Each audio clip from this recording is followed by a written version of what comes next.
Yo, what's going on? So, as you can see, we're on the roof of my apartment complex, not at Ebisu, and that's because I lost half the audio from the footage that you're about to see, which means that I have to film another intro right here, right now. So, coming up, we have JT's super dope S13 Silva. It's awesome. We did a quick little interview speaking about the car and about his future plans with it, and of course, we've drifted together, so I've thrown some drift footage here and there. So thank you very much. Keep watching. I promise you, it's still going to be awesome. So the car's aero, it has factory steel fenders which have had a tough life. They'll be getting upgraded shortly. I don't even know what the make is of the side skirts. The rear bumper that got damaged in a wreck. The rear quarters are FRP. I think they're like 30mm overs. I'm gonna take them off shortly and then sort of mini tub the inside for wheel clearance, and then I'll probably put these back on because why not? They work, right? They work. Like an Origin, I think, carbon roof wing. Yeah. And a facelift S13 rear wing.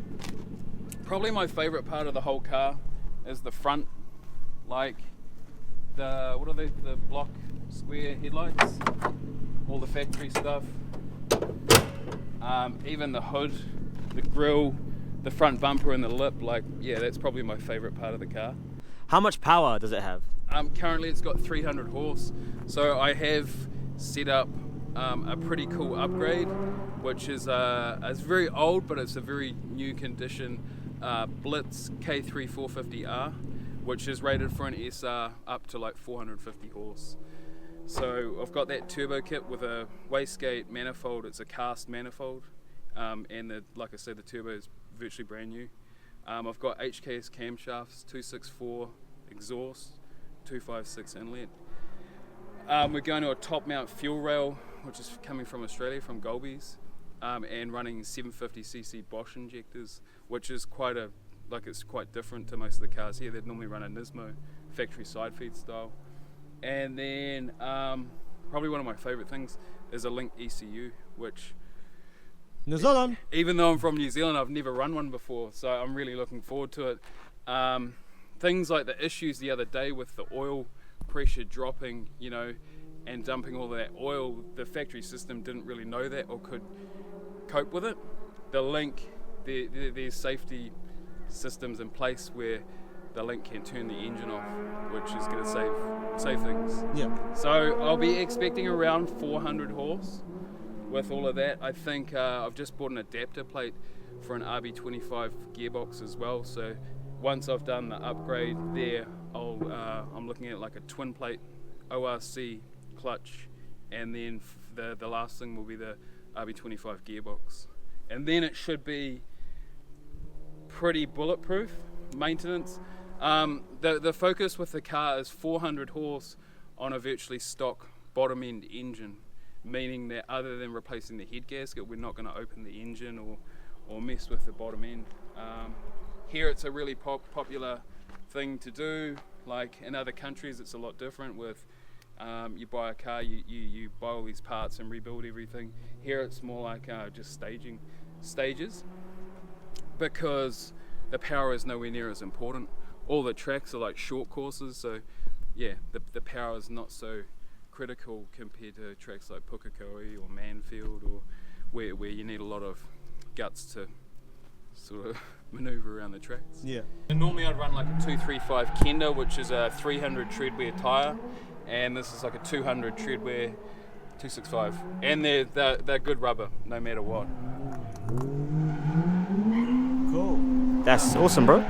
I've also just started running 18-inch rear tyre, so I've got a like 12, 17-inch rims, and I've just started running 18s. I like it. I thought that the weight of a wheel would always be a disadvantage, but I've noticed that with the 18s you get more momentum, which is helping drive on some of the courses. It's actually been a massive benefit, so that's been really cool.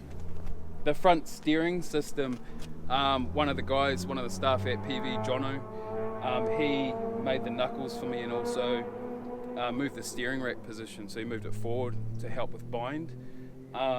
It's been really good. It's been really, really stable. not necessarily as much lock as some of the other kits, but really stable. I've had other guys from PV test the car, and yeah, they're really impressed with the balance and the steering, all the input and feedback.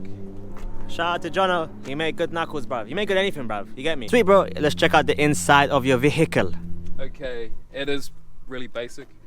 So for the rules at Ebisu, for if you were to do things through power vehicles, you have to run a minimum of a 6-point cage. Yeah, I think that's all self-explanatory, and I really support it. I think it's a really good thing for safety. So yeah, it has a six-point cage.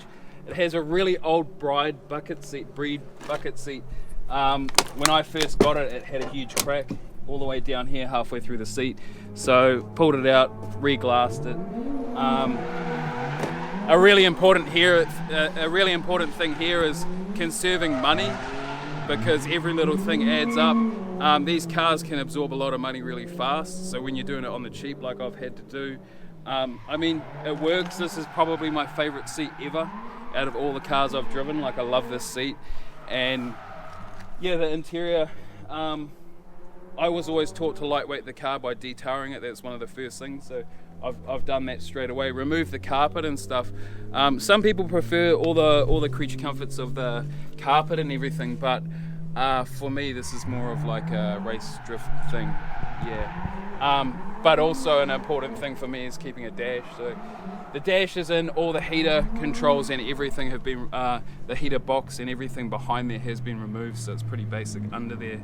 And then we've got a LCD screen, which sometimes, well, if I can see if it'll work, which gives us all the basic gauges. So I've got a bit more feedback for water temperature, and yeah, there we go. Oh yeah, that's cool. Which Ronan set me up with, so I'm really grateful, Ronan. Cheers, Ronan. Hey, Ronan! Bruv, you best watch my videos. We covered everything that we wanted to cover on the car, so thank you very much, JT, for taking the time out of your day, for letting me interview you and checking out your car. I do really appreciate it. So, as a way to make it up to you guys, coming up next, we have a quick little montage of JT and myself drifting, just so you can see that he really does get down and boogie with this car. So after that, I will sign off from Ebisu Circuit, because this is a weird time parallax thing, and I will catch you next time.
Sweet, so that was JT's dope, super cool S13, which once he's done with it should be an Ebisu monster.